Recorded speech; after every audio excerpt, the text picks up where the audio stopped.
After 2 years of studying abroad, I finished my studies early and returned home, excited to prepare for my marriage. But while setting up the wedding room, I discovered the thousands of plane tickets that my boyfriend of 10 years had carefully kept. He traveled to the UK at least once a month, but never to see me, even though I was only 100 kilometers away from his destination. I arrived early at the spot where he had set up for the proposal and saw him kneeling, proposing to someone else. Patricia, will you marry me? As long as you say yes, I'll immediately arrange for a new bride. His gaze was full of longing, and I dared not move another step forward, since I wasn't the one he wanted to spend his life with. Then this wedding should be for them. But after I fled the wedding, he crossed oceans and searched the world for me.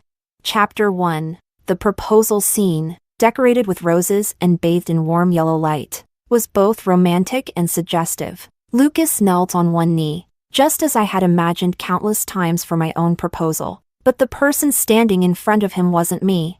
Patricia, will you marry me? Patricia covered her lips with one hand while the other trembled as she took the roses from him. A dazzling diamond ring was soon placed on her finger. They embraced tightly and kissed passionately, and the sounds of their intimacy wafted toward me. I couldn't help but caress the couple's rings Lucas had sent me across the ocean. I hadn't told him that the ring was too big to prevent it from falling off. I wrapped a red string around it. Years of wear had made the red string weak, and as I tugged it, it unraveled. The ring slipped off my finger and rolled into the drain, just as Lucas had slipped away from me after 2 years abroad. An ill-fitting ring, lost without need of recovery. A man who didn't love me, gone without need of pursuit. Lucas, I hope your wedding goes as planned. Why? I only want to marry you because I want to crash your wedding. That way, I can prove that you love me the most. My steps faltered. I was curious to see just how far Lucas would go to hurt me for Patricia. You naughty girl. Only you could come up with such a trick. Well, I'll need to prepare a pair of running shoes then, so I can run faster than you did when you tried to escape your wedding. Are you really going to do this to Helen? Keeping my promise to marry her was already my limit. If she can't keep her husband, she can't blame me, can she? Their laughter rang out, cutting deep into my heart. I turned around, leaned against a tree, and found that my legs were too weak to move. Fearing they'd hear me cry, I pressed my mouth shut and fled. But halfway there, my legs gave way, and I fell to the ground. I returned home, humiliated, and called my PhD supervisor. Professor, about that research project you mentioned, I'm in. I'll join the team. The professor was thrilled but also puzzled. Didn't you say you were going back to settle down after marriage? Or did your husband agree to continue with a long-distance relationship? You know, it's hard to make a marriage work when living in different countries. Are you sure you won't reconsider? I wiped the dirt from my scraped knees, each touch sending a sharp pain through me. The wedding has been cancelled. From now on, I'll be your right-hand woman. Immersing myself in research, the professor, who had treated me like his own daughter, immediately sensed something was off. Today's the deadline. I'll add your name to the list. Come back soon, and we can dive into work. When we're busy, we won't have time to think about anything else. Don't blame me for saying this, but in the past 2 years, you've always gone back to see him, but he's never come to visit you in the UK. That's enough to show he doesn't love you that much. If you've made up your mind to let go, then don't dwell on the past. If it weren't for that thick stack of plane tickets, I would have easily rebutted my professor's claim that he doesn't love you that much. No wonder, at the end of every month, he was too busy to contact me. Turns out, he was busy flying halfway around the world to be with Patricia.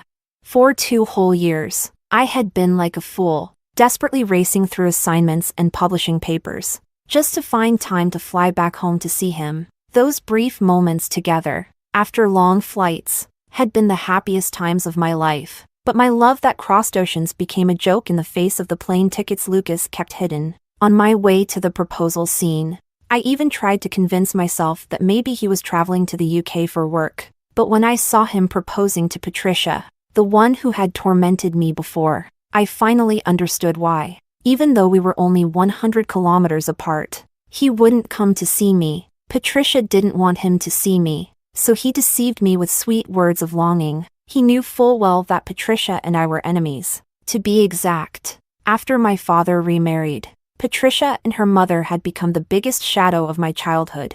I had imagined countless scenarios over the 2 years of long-distance love, wondering if Lucas had fallen for someone else. But I never imagined he would fall for Patricia, and agree to humiliate me at the wedding just to please her. I soaked in the warm bathtub, my body slowly stopping its tremors. Lucas's phone call came in. "Helen, where are you? I'm already at the park." Chapter 2. I stayed silent. Lucas grew anxious. "Helen, what's wrong? Are you upset? Where are you? I'll come pick you up now." He was still so thoughtful, able to keenly sense my emotions, and knew exactly how to provide me with a sense of security. "I'm at home. I don't want to go to the park today." Lucas was silent for a moment, then continued to coax me. "Okay, I'll come home and keep you company." He didn't question why I had stood him up. It wasn't because he loved me so much that he could tolerate my whims. It was because he had already successfully proposed to Patricia in the carefully arranged scene.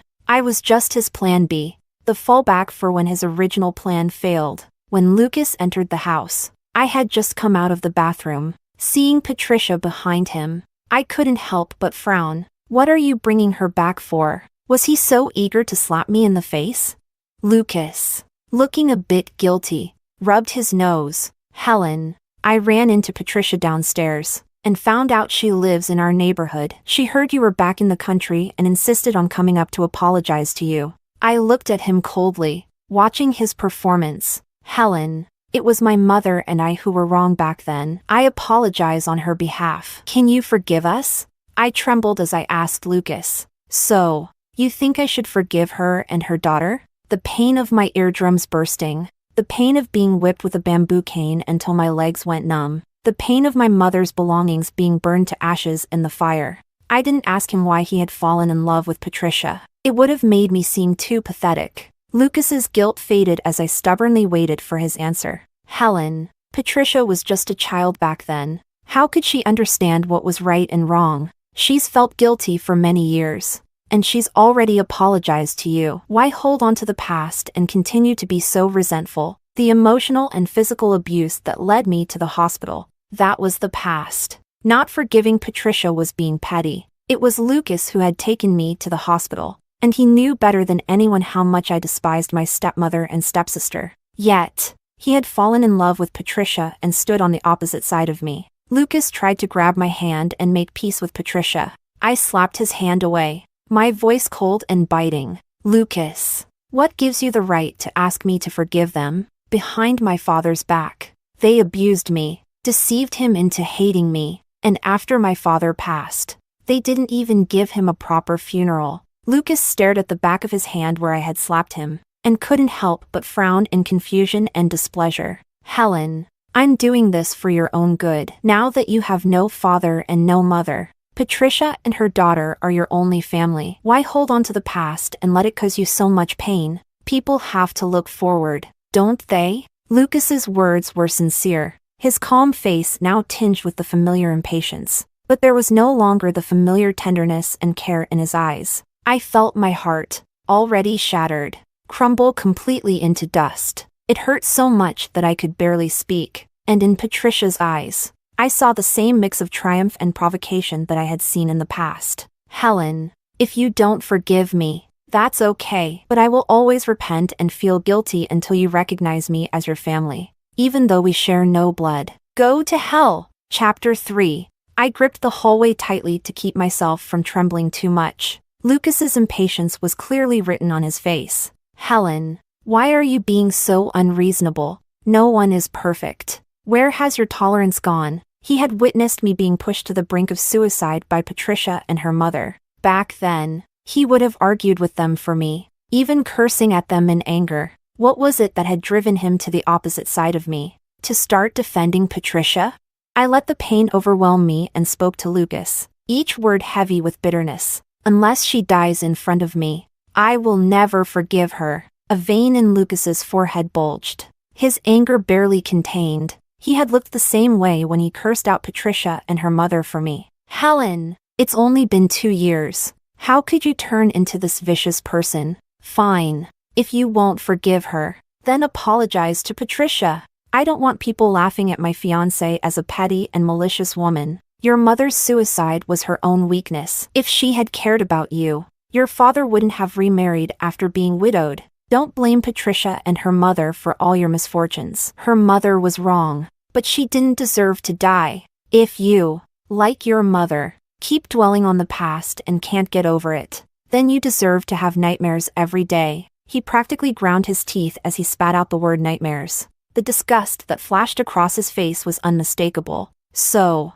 the man who once swore to protect me for life had grown tired of me being a nightmare. In the end, all my misfortunes and suffering had become the weapons he used to hurt me, stabbing me relentlessly, until I was left broken. The man who used to be heartbroken when he heard about my nightmares, who would hold me and say, "Helen, as long as I'm here, no nightmare, no demon can hurt you." Now, he was the one pushing me back into the abyss. He blamed me for Patricia's actions and said I deserved it.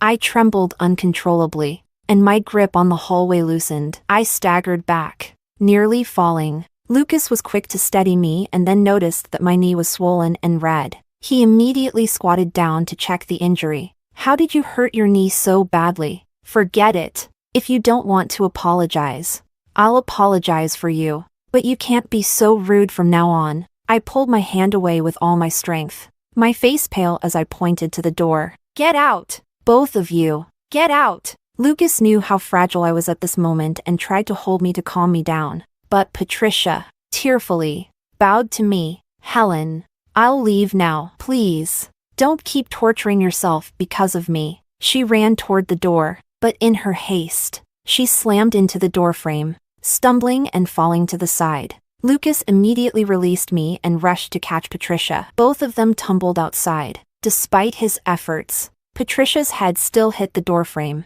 instantly turning red, with a trace of blood oozing out. Lucas stood up, holding her tightly, rushing toward the elevator. "Patricia, does it hurt? I'm taking you to the doctor right now." The door finally fell silent. My heart sank to the bottom. 10 years of acquaintance, 10 years of love, and it had all come to this, strangers on different paths. I took out my phone and booked a flight for the day of the wedding. Only 7 days left. Just enough time for me to tie up all the loose ends of the past. Lucas was right, people need to look forward. From now on, I would completely sever ties with the happiness and pain of the past. Chapter 4. I threw away the newlywed items I had carefully prepared. This was never my home, and now, there was not a trace of me left. In the end, only the tickets I had lovingly kept as my love journal remained. Hesitating for only a moment, I tossed them one by one into the fire pit. Each ticket consumed by the flames represented a version of me that loved Lucas. When it was all over, only a pile of ashes and the acrid smell of smoke remained. It was just like the love I had held for him over the past 10 years. The next morning, the smell of food woke me up. "Helen, hurry and wash up.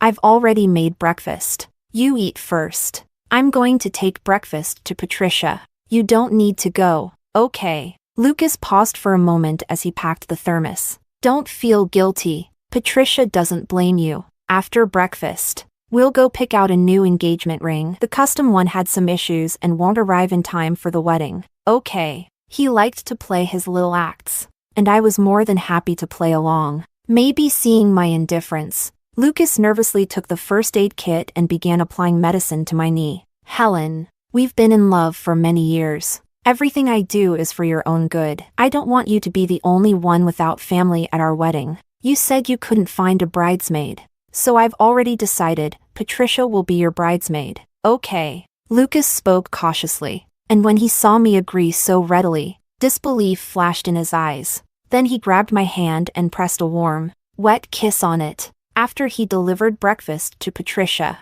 he didn't come back. I was scrubbing my palms frantically when his call came in. "Helen, finish your meal and come down to the garage. I'll be waiting for you in the car." In the garage, I opened the passenger seat door out of habit, only to find that Patricia was already sitting there. Without a word, I sat in the back. Lucas glanced at me a few times, pleased with my compliance. "Helen, Patricia is a jewelry designer. With her here, She can definitely help you choose the perfect engagement ring. I nodded and closed my eyes, pretending to nap, unintentionally opening my eyes. I saw Lucas gently pinch Patricia's face. In the rearview mirror, our eyes met, and he immediately panicked. Trying to explain, Patricia had something stuck to her face. I was just helping her wipe it off. I closed my eyes again until we arrived at the store. When we entered the jewelry store, the attendant greeted Patricia, who was sitting close to Lucas, with excessive enthusiasm. "Sir, what would you like to buy for your beloved today?" Patricia and Lucas both blushed. Lucas quickly pulled me over. "Why are you standing so far away? Come on, let's pick out the engagement ring." The attendant blushed too, quickly taking out rings for me to choose from. But Patricia immediately started pointing out flaws. "This one's too small. This one's color is off."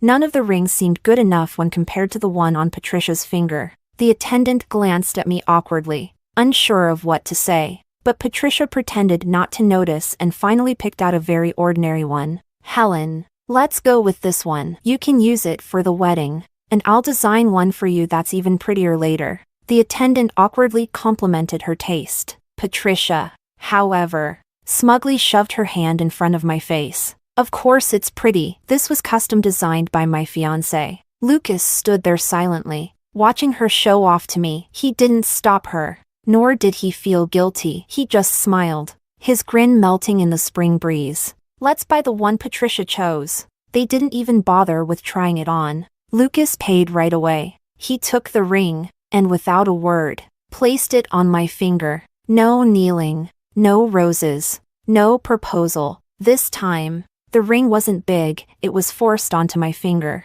I knew Patricia was doing it on purpose. She was a jewelry designer, so she could easily tell the size. She couldn't have made such a big mistake. I couldn't be bothered to expose her, so I simply took the ring off. The attendant kindly reminded me that I could exchange it for another one, but I refused. "We just bought it for the sake of formality. Don't trouble yourself." Upon hearing this, Lucas was displeased by my sarcastic tone. "If you're not happy, we can return it. Patricia can have one custom made for you later." I shook my head and rejected the offer. "This one's fine. It's good enough." Patricia, however, had a look of guilt on her face and almost cried again. "Helen, I'm going to work extra hours at the studio and design something perfect for you. You'll have a beautiful wedding." With that, she hurried off, ignoring Lucas's calls to stop. "Helen, what's wrong with you? It's just an engagement ring. Why are you making a fuss?"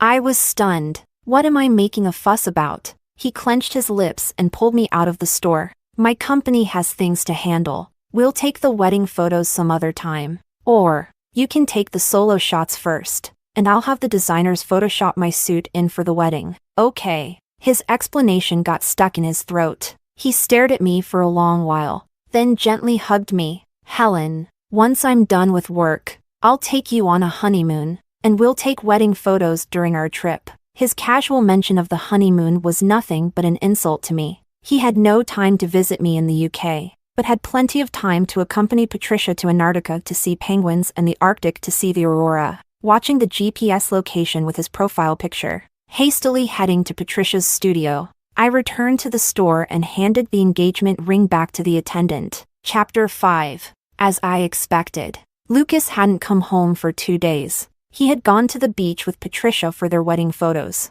and sure enough, he had arranged for someone to Photoshop our faces into wedding photos. I had made up my mind to run away from the wedding. After this, the only time I'd probably see him would be on the anniversaries of my parents' death. I held 2 bouquets of flowers and went to the cemetery to visit them. I also added the cemetery manager on WeChat so I could ask him to manage things in the future. "I'll cover my parents' maintenance fees from now on, and please refuse any payments from Mr. Liu." The manager froze when he checked the system. "Miss, your parents' maintenance fees have been overdue for 6 months. We tried to contact the family, but the phone number was unreachable." Realizing that I had changed my phone number after going abroad, I couldn't help but feel frustrated with myself. Lucas didn't love me anymore. How could he possibly remember my deceased parents? I paid the overdue fees and prepaid for the next 10 years. Then, I left in desolation. But as I was leaving the cemetery, I heard a voice I could never forget. Lucas, I'm impressed you still remember today is Patricia's father's death anniversary. If the old man knew you were here drinking with him, he'd probably rise from his grave. I stiffly turned around to see Lucas, one arm around Patricia and the other around her mother, climbing the steps. Mrs. Liu, this is the least I could do. Foolish boy. Don't call me Mrs. Liu. Soon you'll be calling me Mom. Lucas smiled brightly and immediately called her Mom as she had suggested. My eyes reddened, and I silently went to meet my friends. When we sat down, I immediately told them the wedding was cancelled. They exchanged a look before tentatively asking, Helen, do you know already? I was surprised they knew as well. They indignantly showed me photos of Lucas and Patricia going to the hospital for their premarital checkup. Helen, we support you running away from this marriage. I'm dying to see the joke when Patricia, without a wedding, tries to hijack the wedding. Their words made me strangely anticipate what would happen. The day before the wedding, Lucas brought home a brand new pair of running shoes. I asked him casually, don't you hate running shoes? He paused for a moment, then patted my head. Tomorrow, I'll be running fast with the bride on my back. The bride he was referring to wasn't me. The smile that suddenly appeared on his face wasn't because of me. It seemed that having me publicly being hijacked from the wedding to prove his love for Patricia made him happy. The next day, I took a walk around the wedding venue. The huge posters magnified the traces of photoshopping on the wedding photos. I took out a pair of scissors, cut out the bright face of my younger self, and then took a taxi to the airport. When the flight attendant reminded me to turn off my phone, Lucas's calls flooded in. Chapter 6. I turned off my phone, opened the materials I had brought with me, and made a decision to return to my country and focus on my work. Lucas had no idea what I had given up for him. Now, with the wedding a thing of the past, I could concentrate on my research career. There was so much preparation for my new project that I didn't even have time to think about the wedding venue, or what it looked like at that moment. When I got off the plane, my mentor and senior students greeted me warmly. Welcome back, Helen. They were holding a banner, offering me flowers, and celebrating my return to the UK. It made many people turn their heads, thinking I was some kind of celebrity. Professor, this is quite the ceremony. My mentor put his arm around my shoulders and said kindly, Helen, we will always be your family. Your support. After seeing Lucas and Patricia's engagement, I had been struggling to control my emotions, but when my mentor spoke, all the grievances I had been holding back rushed out. One of my senior students handed me a tissue she had prepared earlier, comforting me with sympathy. Junior, Lucas is blind if he missed you. Our Helen deserves the best. Yes. If you're still angry, Senior will fly back and beat him up for you. I pouted and lay on my senior's shoulder, crying loudly. After my mother passed away, it was Lucas who stood by me during the darkest times. When Patricia and her mother bullied me, deliberately making my father think I was a bad child and distancing himself from me, it was still Lucas who protected me and comforted me. When I went abroad, I told Lucas clearly, if one day you don't love me anymore, just break up with me. I will bless you and move on. At that time, he cried like a fool but never once asked me to stay. Helen, I could never love anyone else. Go chase your dreams. I'll stay here, earn money, and wait for you to graduate and marry me. His vows from back then echoed in my mind, but the person who had made those promises had already changed. I thought we would weather life's storms together. Instead, he turned his back and abandoned me. After crying my heart out, all the suffocating resentment inside me started to fade. The bone-deep pain became a little more bearable. My mentor, seniors, and classmates took me home. They cooked a meal to celebrate my return. I immersed myself in the warmth, thankful that life hadn't been too cruel to me. Once the celebration died down, I lay in bed, finally daring to open my phone. At that point, Lucas was probably in the bridal suite. When I turned my phone on, I saw hundreds of missed calls from Lucas. It was more than all the calls he had made to me during our 2 years of long-distance relationship. WeChat and text messages flooded in one after another. I couldn't stand the bombardment and was about to turn my phone off again when his call came through. Helen, you finally picked up the phone. Where have you been? I've been calling and texting. Thinking something happened to you. And why did you move out of the house? I furrowed my brow, confused by his words. Hadn't he just let Patricia hijack our wedding? And now I was moving out and running away from it. Didn't that clearly mean we had no ties anymore? Why was he pretending to care now? Was it because without me as a comparison, his true love act with Patricia wouldn't be as much fun? When I had to undergo emergency surgery alone in the UK, he didn't even seem concerned. Lucas, congratulations on your wedding, but I don't want to be the fool who was hijacked. Lucas sounded frantic on the phone. Helen, what are you talking about? Hijacked? Are you misunderstanding me? I waited for you at the wedding for a whole day, and you didn't show up. I couldn't even contact your friends. It felt like you all agreed to disappear together. He was really good at pretending. He had even learned to mimic my trembling voice when I was emotional. It seemed like he was genuinely mad. Mad that I ran away from the wedding and made him and Patricia the joke of the day. I scrolled through the wedding video my friends had sent me, feeling disgusted by Lucas. Lucas, how come you and Patricia can plan to hijack my wedding, but I can't even escape from it? This wedding, I'm giving it to you as a gift for walking with me through my darkest times. My cold tones seemed to take him aback. But more than that,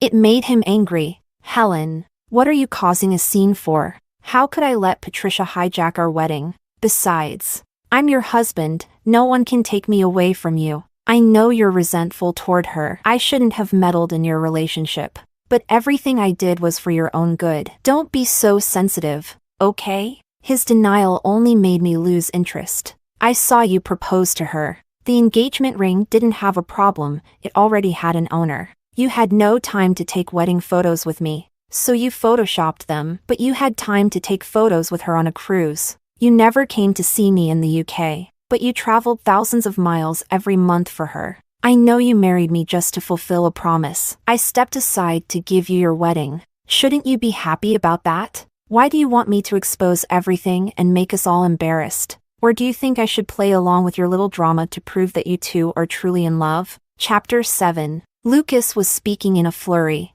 His words jumbled. Helen, it's not like that. Please, come back. I'll explain everything to you. What did he want to explain? Should I explain to the guests I invited to the wedding why I ran away? Should I explain why Patricia, dressed as the bridesmaid, outshone the bride and became the laughingstock? I had always been there for him when he wanted to start his own business. I applied for patents for the things I developed under his name. When he was short of funds, I gave him my father's inheritance to help him out. When he achieved success and fame, I thought about getting married. But he told me to wait. So, I kept studying hard, eventually earning a PhD in the UK, just to support him when I returned to China. He said he was too busy to visit me in the UK, so I flew back to see him. But what did he do? He spent time with Patricia, 100 kilometers away, whispering sweet words and showing her the places he promised to take me. He forgot that he had once prayed in front of Buddha, wishing that we would never be apart. At this point, his first reaction was to beg me to come back. How lowly must I be in his eyes that he thinks I'm just a dog he can summon and dismiss at will?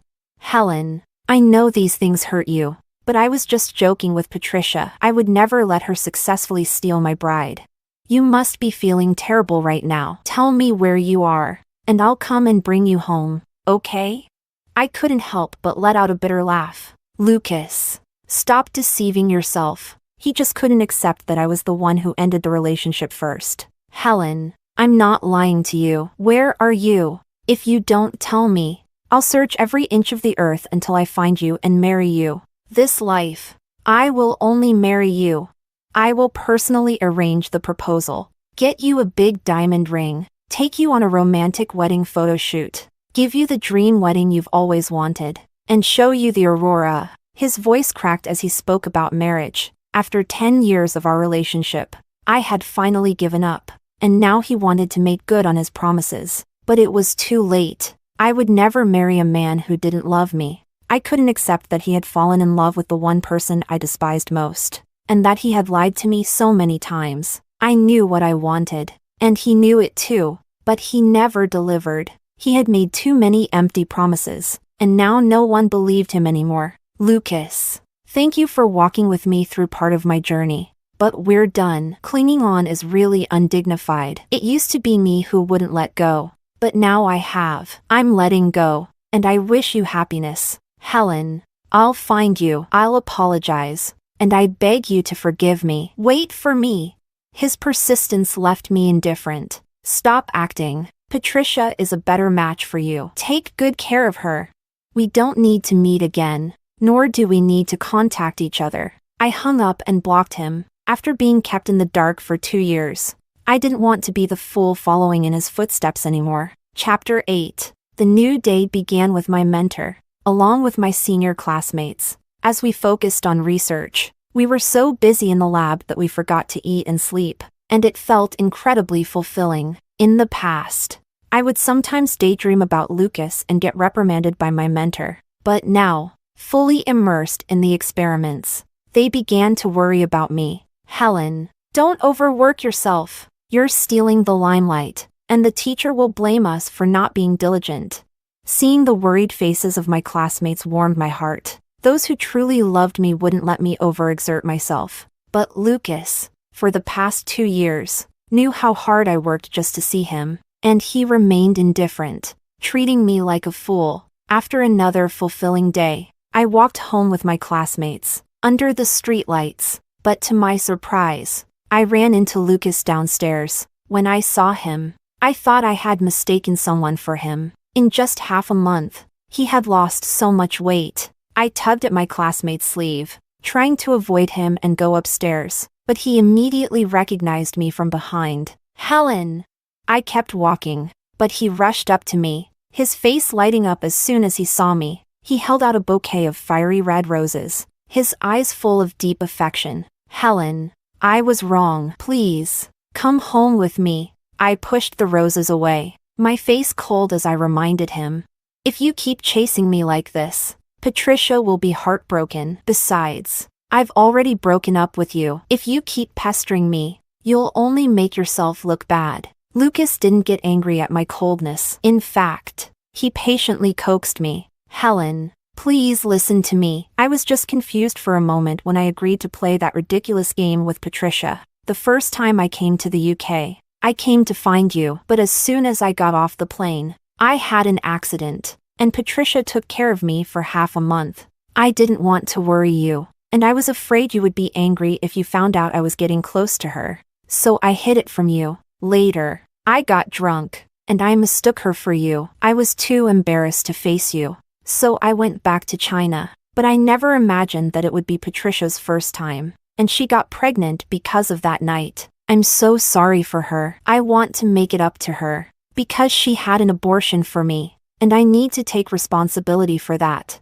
What a clumsy lie. No matter how he framed it, I wouldn't believe it. If he had really been drunk, he wouldn't have been able to do what he did. And if he hadn't been drunk, there was no way he would mistake her for me. Anyway, as long as I didn't provide evidence, he would continue to think that I couldn't see through his lies. He was just playing with my heart, relying on my love for him. Helen, didn't you say that no matter what I did wrong, if I admitted it, you would wait for me? I know I was wrong now, and I promise I'll never have anything to do with Patricia again. Can you give me a chance to start over? I did say that before, but this wasn't him acknowledging his mistakes. It was only when he realized he was about to lose me forever that he was forced to admit his faults. The man I once admired as a hero, the one I loved, had stripped off his disguise and turned out to be so despicable. I had been blind all along, failing to see his true face for 10 years. Chapter 9. Lucas stubbornly held on to me, not letting me go. My senior classmates, who had been holding back their anger, were no longer willing to stay quiet. You scumbag. Get the hell away. If you dare touch Helen again, I'll chop your hand off. My senior punched Lucas, forcing him to stagger backward. Lucas shifted his gaze to my senior, his eyes turning red with fury. Like a furious lion, he pointed at my senior and asked me, "Is he the reason you ran away from the wedding? How far have you two gone? Are you really going to be this cruel to get back at me?" I took a deep breath and slowly said, "Lucas, stop thinking the worst of people. The most important thing is, We're already broken up. I didn't agree to the breakup. I don't need your approval. I'm just telling you the outcome. After being punched and rejected by me, Lucas, with his pride wounded, immediately turned to my senior and lashed out. Helen is my wife. You, pretty boy, stay the hell away from her. He acted like a wild animal protecting its food. I didn't expect Lucas to get physical. My senior and his girlfriend, as a couple, quickly and skillfully subdued him, knocking him to the ground. I didn't want my senior and his girlfriend to get into unnecessary trouble because of me, so I stopped them. Forget it. Let's just go. Lucas spat out a mouthful of blood. Helen, how can you be so heartless? After 20 years, you can just walk away without a second thought. What do you think I am to you? His scream made me question whether he had been possessed by a ghost. He never thought he was wrong. He could run off with Patricia, but I couldn't. Was it my absence that made his escape less dramatic? Or was he just unwilling to accept that I was the one who finally played with his feelings?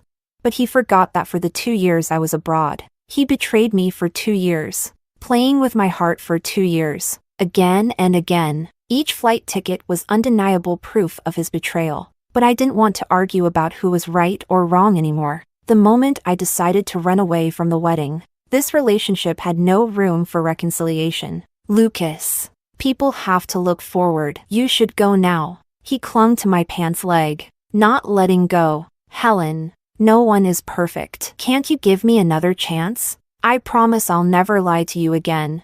Seeing that I had stopped, he shakily rose to one knee and pulled out a jewelry box from his pocket. Inside was a diamond ring even bigger and more dazzling than the one Patricia had. Helen, marry me, please? His figure now mirrored the one from when he proposed to Patricia. The image of them kissing passionately and mocking me resurfaced in my mind. But at that moment, I had no feelings left. The pain had been too deep, the hurt too sudden. Now I was immune. Just as I was about to refuse, a figure emerged from the shadows. He snatched the ring from Lucas's hand and ran off at full speed. Lucas, seeing his engagement ring being stolen, immediately swallowed his pain and ran after the man in black. My senior and I shook our heads and went back home. Chapter 10. The next day, the police contacted me. I learned that Lucas, in a desperate attempt to retrieve the ring, had chased the man in black for more than 10 blocks. When he finally caught up, the embarrassed thief pulled a knife from his pocket and stabbed him, leaving him in a pool of blood, lying in the hospital bed. Lucas's face was pale, void of color, but when he saw me, his eyes lit up with a glimmer of hope. Helen, you're here. His hoarse voice was full of longing. It was as if he had finally been reunited with the one he loved. I quickly shook my head and dismissed the thoughts in my mind. I've already notified Patricia. She should be able to come to the hospital and take care of you tonight. Helen, why are you calling her? I only want you to be here with me. You don't have to do anything. Just being here is enough to put my heart at ease. At that moment, Lucas's selfishness and indifference were laid bare. He wanted peace of mind. But seeing him only made me feel disgusted and uneasy. My distaste was evident on my face. Helen, can't you forgive me? He seemed to see a flicker of hope in my eyes. No, that flicker was extinguished. I'll cut ties with Patricia in front of you. I promise I'll love you like I did before. Protect you. His words grew quieter and quieter. The love and protection he once offered had already been repaid with 10 years of my youth. I couldn't bet another 10 years on him loving me the same way, especially since, in my heart, he was no longer the hero who protected me in the dark. Lucas, save some face for yourself. Don't force me to regret ever loving you. Helen, what do I have to do for you to forgive me? Why are you being so cruel? Because I don't love you anymore. Lucas collapsed onto the bed, his body crumpling in defeat. We locked eyes for a long time, and I could see the life slowly draining from his face. He could see clearly now, there was no trace of love for him in my eyes. Helen, how did we end up like this? We loved each other so much. How did it come to this? It's my fault for being so foolish, for deceiving myself. I shouldn't have sought excitement, shouldn't have trampled on your heart and caused you pain. Helen, I regret it. If the one I kissed under the aurora was you, If the one I watched penguins with in Antarctica was you, if the one I proposed to was you, maybe you wouldn't have run away from the wedding? I set the fruit I had bought for him down and turned to leave. Life doesn't have what-ifs. As I closed the door behind me, I heard his pitiful sobs, like a trapped beast. But I didn't stop. I kept walking toward the lab, toward my bright future. In the end, Lucas and Patricia completely severed ties. He exposed their mistreatment of me and the cruel way they treated my father, causing a scandal throughout the city. He hoped that, upon hearing the news, I would look back at him one last time, but that was nothing more than his delusion.